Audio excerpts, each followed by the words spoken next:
so people can help you. Oh, don't miss this here. And what's really killing us is a word called pride. Pride is tearing us loose. You heard Congresswoman Cody Brown just say, if you have a problem with your mortgage, come to Jacksonville. If you didn't go last week, come to Jacksonville. They have a amount of money set aside for you to help you with modification, buy a house, but some of y'all already pride. I don't want nobody to know that I'm having trouble. Well, that's why you're going to keep having trouble. Because your pride don't want you to tell somebody that you need some help. See, don't you know you have to learn how to talk to somebody you can trust? Oh, it's finna get good here, right? Because you know what I've learned? You never know who that can help you. I know that ain't good grammar. I understand. I was just good. But you never know who that can help you. Because sometimes it ain't the person who you know, but it's who they know. Oh, y'all are going to help me in a minute here. You got that? That's why sometimes you got to be careful how you treat people. Because you don't know who that can help you. That may be the same one got to help your child when they go off to college and they need some recommendation or they need some support or they need some scholarship. That's why you got to be careful. And you got to let folks know you need some help. Now let me tell you this, because people can't help you if they don't know you need some help. Okay? This morning, I asked a question, who don't have no money to give an offering? And some folks trying to be all quiet and bougie like, no, they ain't have no money. And this didn't know. We had some members just blessed and put some in church. See, you never know who can help you. If you don't see, all of us at some point in our life needed some help. Okay, y'all still up here like I'm talking about myself here. I don't care who you are, I don't care where you from, you needed some help. Matter of fact, some of y'all need help right now. And it got nothing to do with your size, big or small, you need help. Like white, you need help. You need some help. I don't care where you from, what state you're from, what city you born in. All of us at some point needed some help. Now let me show you this, because verse 4 says, when they got the word, the verse 4 said the people started crying. But verse 6 said when Saul got the word, he got angry. Okay, I got to come get you on that one. Verse 4 said, when they said we need some help, the people felt sorry for them and had a pity party. Start crying. Verse 6 says Saul didn't stop crying. He got mad, and then it's also the Spirit of God came upon him. Now wait a minute, what you saying all that for, Pastor? Because some people you call on can't help you. Yeah. All right now. Boy, I'm going to make myself happy today. Everybody you call on is not qualified to help you. If I'm broke, and Crudum and Martin broke, why I'm going to go to them? I wish I had somebody say this thing here. If I need some money, I need to go to somebody who I know, I wish I had died here, that got a little bit of money who can help me. But you know what we do? Y'all, you preaching with me here. We have a pity party. Can I tell you, it's all right to cry. But what's going to happen after you finish crying? Okay, y'all got it. Don't take it long. The problem's still going to be there. What you got to do is after you finish crying, you got to say yourself, self, we gonna make it. You gotta say, Chef, I know it's rough, but some way, somehow, God gonna make a way. They don't need to have a pity party, and that's the problem. Have you ever tried to go to somebody, tell them you need some help, and they heard your story, and they felt worse than you, and started crying, and before you knew it, you were praying for them, and trying to help them? You need to go to nobody like that. You need to go to somebody and say, child, I don't care, but trust that fuss up. Stop all that crying, and let's start praying to God. God gonna make a way. This ain't the first time you done been there. He done brought you to before. He done bring you through it now. You gotta learn how to encourage yourself sometimes and go to people who can help you. I like this because the text says, Saul got angry. Okay, maybe y'all missed that. See, people at church folk, Sometimes you gotta understand you still human. Why not, Jesus? You gotta realize you ain't that spiritual. Sometimes you will get angry, and that's the problem. We need to get angry for the right stuff. You ought to get tired of going through the same old thing year after year. You ought to get mad about some stuff. Mad about how they just racial profile us. Get mad about how they treat us. You ought to get mad how things are just happening in our community. How we got more black men that are in jail than in college. You ought to get mad about it.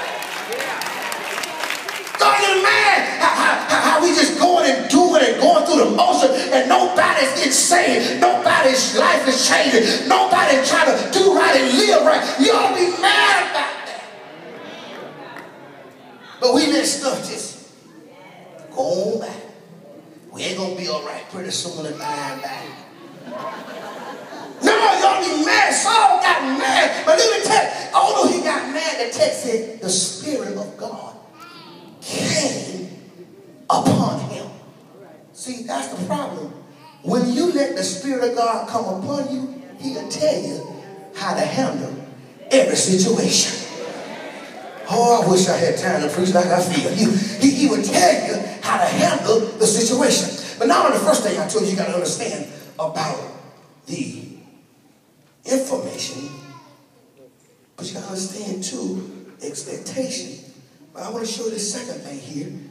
And the first thing I told you, you got to let somebody else know, which is notification.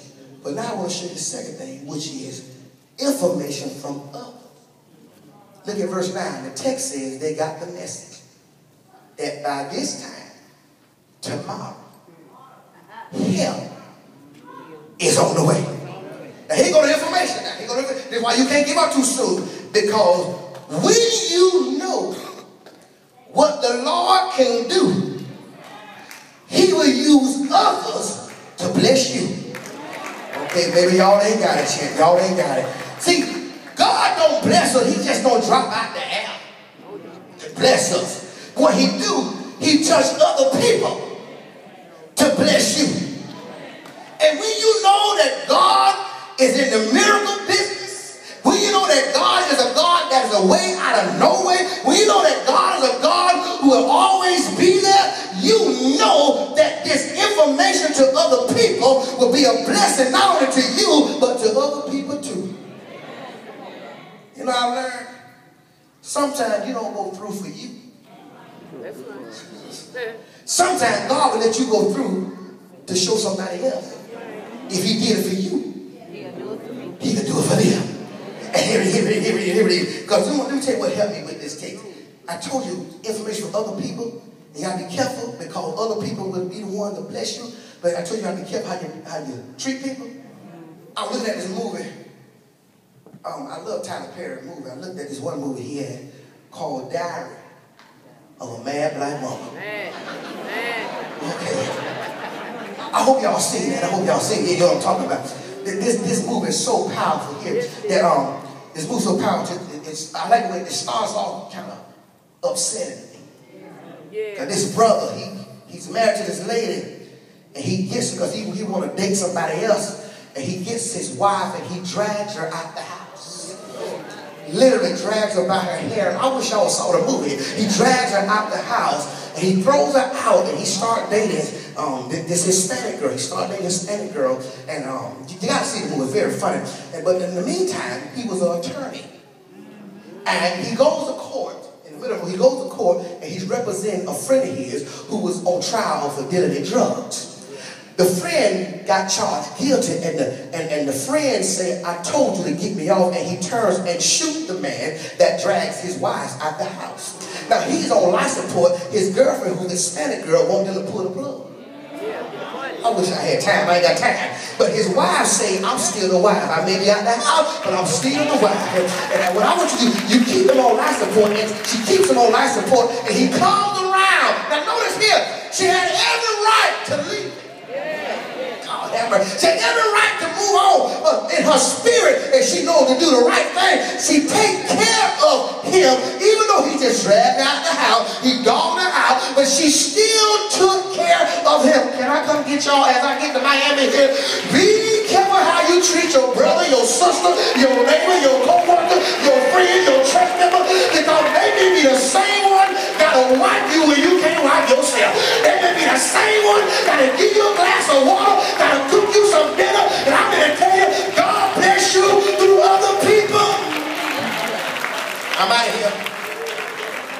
I'm out of here. Because I said, let me show you this, I got to get out of here. Knowledge is powerful when you get it from the right source. Okay, God. I just got to be late to Miami. Now I got to get y'all this. Knowledge is powerful when you get it from the right source. See, the problem, a lot of us, we got problems. We want some help, but we go to the wrong people. Okay, let me so I can mash it a little bit. If I broke my toe, and I did, some months ago, I would not need a heart surgery if I broke my toe. I need to go to a foot specialist. Okay, what we usually do, we go to our so-called friends. Come, and we are caught on Bonica, Rashida, Rakita, Boo Boo, Lil Wayne, and all them. We call it all them. And knowing they can't help us. And then we get mad when it don't work out. I saw this other day, and this thing blessed me, because I don't know about y'all, but it showed me that pastors are human. I was looking on television, as a matter of fact, a friend of mine coming from up north, this pastor was counseling his husband and his wife. They was going through some marital problems, and he was counseling about 3 or 4 months. And after the counseling session, he thought everything was all right. They still ended up getting divorced. And what happened, the husband sued the pastor. Saying it was the pastor's fault that him and his wife ended up in divorce. All that he did was give counsel. Now let me show you something. That lets you know right there that it don't matter what a person says. If God ain't in it to start me. If y'all two can't work it out, see, and that's why I got to be careful. And thank God that we do training right there about how insurance companies now, because people are trying to sue you for anything now. Oh, you walk in here and slip on a piece of chewing gum. Oh, you broke my toe. That's about $50,000, Pastor. You broke my toe. But I just want to show you, you got to be careful and show you how people just out to get what they want, because knowledge is powerful, but that does not mean it's coming from the right source. That's why you can't give up. That's all. Expectation from mother, why you can't give up. Because the text says, Nahash gave them 7 days because he thought they were not going to get no help. He thought that. But can I show you how God works? Just when the enemy think they got you. I'm out here, let me close my Bibles. Just when the enemy think it's all over, that's when God will show up. And when God shows up, he ends up showing out. I'm out of here, y'all. I wish I had 1 or 2 people here to know. Just when the devil had you down, and I tell the devil, you should have kept me when you had me down. Because will you let me get my swag back? I wish I had my enough over here. Will you let me get back on my feet? Will you let me get back to this pulpit? That's when God will put some more joy back on the inside of you. And I'm looking for 1 or 2 people here today. Know that God will bring you back where you used to be. I don't care if you lost some stuff. I don't care how bad it look. You got to let the enemy know you can't steal my joy. Have I got a witness? And I told you expectations of other people. You see, your enemies, they expect you to give up. Your enemies expect you to go in the towel. Your enemies expect you to stop coming to church. But you got to do like I did. Just some months ago, I went to Hallmark, and I got a whole lot of thank you cards. And I wrote all my haters and all my enemies on a Hallmark card. And I sent it to every last one of them.